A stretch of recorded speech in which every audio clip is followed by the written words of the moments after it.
Journey Charter School has a time in our day called multi-age, and what that means is we are mixing age groups. Our building is a K-2 building, so during this time we mix our children into multi-aged, mixed age groupings. Our groupings right now actually consist of a kindergartner, first grader, and second grader, and they work together to solve problems.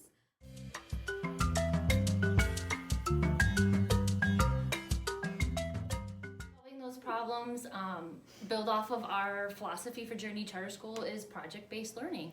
So when they are with these different age groups, it gives them an opportunity to have a younger developed child or an older developed child, and they can use all of their skills and work together and really benefit their social learning as well as their inquiry-based and problem-solving skills.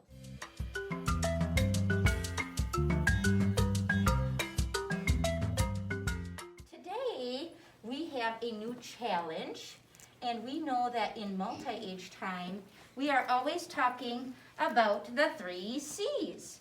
Who knows what this big, long word is? And they all start with C's, so it might be a little tricky. We might need some second graders to help us out. Communication. So today's challenge is not about communication. You've already did a challenge on communication. Who knows this one? Collaboration. So we have communication, collaboration, and we already did a challenge on collaboration. Today's is brand new. Who knows this big, long word? Critical thinking. Critical thinking. So I'm going to go ahead and circle that because this is what we are going to be focusing on today for our challenge. We're focusing on critical thinking. Turn and talk to your neighbors what you think critical thinking means. What do you think critical thinking means? Because we need to know the things that we don't know. What are our needs to know? Do we not know what critical thinking is? Go ahead and turn and talk. Our challenge today is how can we use critical thinking in our group to complete the challenge. And our challenge is oil, spill, water, clean up.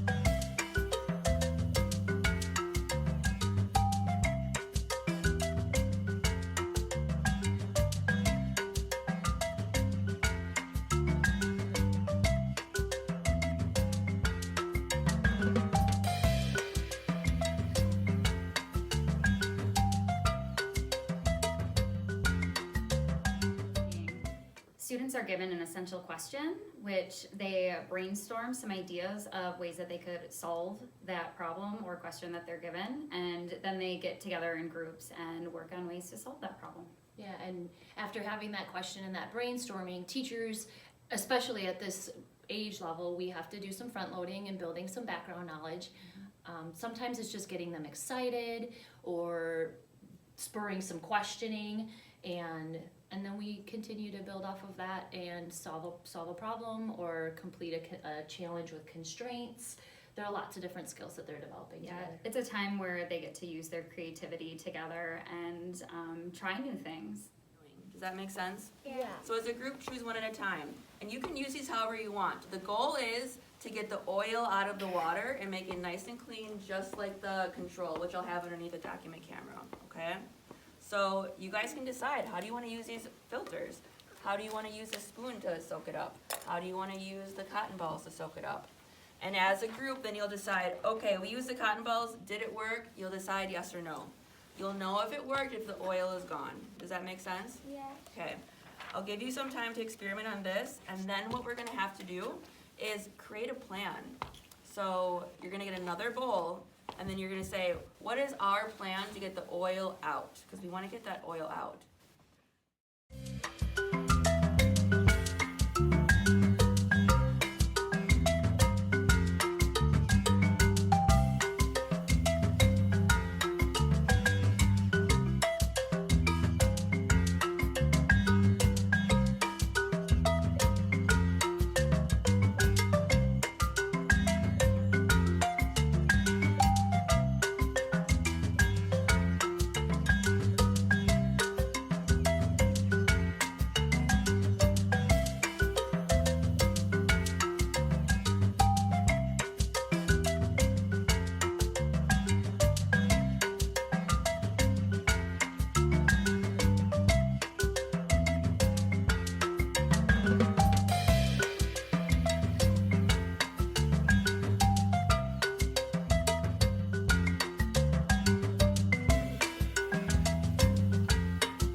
So first we put dish soap in, and then we dabbed it with cotton balls, and then we're trying to get it with the spoon. The dish soap helps the cotton ball, and when you dip it in, it like on a big bubble, the biggest bubble it went out to the side. Because it's gone.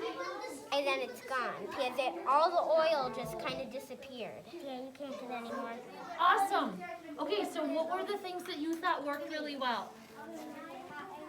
Okay, what happens when you put the cotton in there? It sucked it up. Do you know a word for that? Absorb. You're absorbing the oil. Now, how are you going to get it out of there if it's all sucked up? What could happen next? What are you going to take out? All right, work with your team, use your thinking, and use these skills in this project. A number of 1 smiley face is absolutely okay. I am still learning. Maybe we didn't do a lot of this part in this project.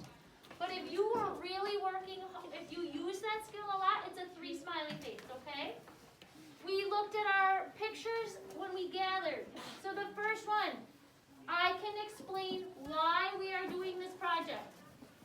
Go ahead and make your choice. So this year, we're working really hard with the students to try to educate them and have them be familiar with the skills that they're developing by working really in depth with rubrics. We have some rubrics from the Buck Institute based on the success skills. So that wrap up after the lesson is going to always come back to 5 skills that they were trying to develop. And if it's a presentation skill, it might be planning or speaking, listening, getting things done in a certain time frame. Right, we give them that time to reflect on how did things go, have I improved, or do I still need to work on something? Yeah, and some mini projects or these multi-age challenges would also have a share out or like a fishbowl time where they get to see what other groups are doing. So as we build throughout the year, they'll also be seeing, their friends and their classmates growing and giving each other feedback. That's a big part of project-based learning as well. So it's interesting to watch it in the classroom in the multi-age time because that's the time when we're with kindergarten, 1st, and 2nd graders. And it can play in different ways than in the classroom thinking about critical thinking as a single grade level. And the project we just worked on as oil spills, we were working on critical thinking, and we were working together as a whole group and making sure that all of the group had the same understanding and not just like one person in the group, and being able to work together, explaining your thinking, asking each other questions, and then being able to share that out to the larger group. So there is so much collaboration among the teachers that goes into planning a multi-age unit.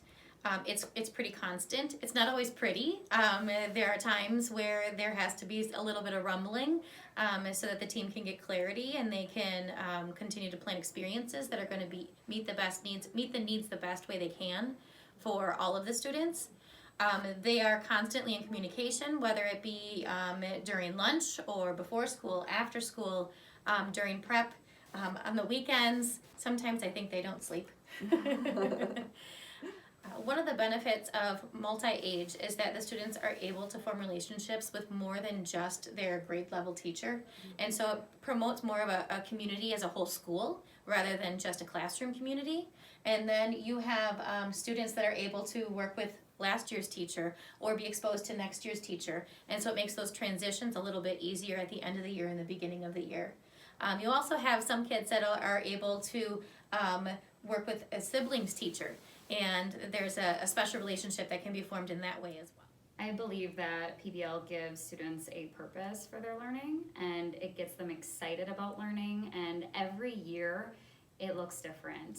I might give them the same question or essential question, but every single year there's going to be a different outcome. It all depends on where that student takes their learning. Mm-hmm. And building off of that and their need for learning, like we follow their drive and their interest, and you have to, the passion that we have about it, I think, is that unknown of not knowing where the project is going to go and following them and learning together.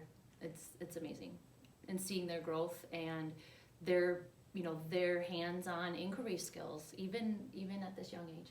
It's amazing.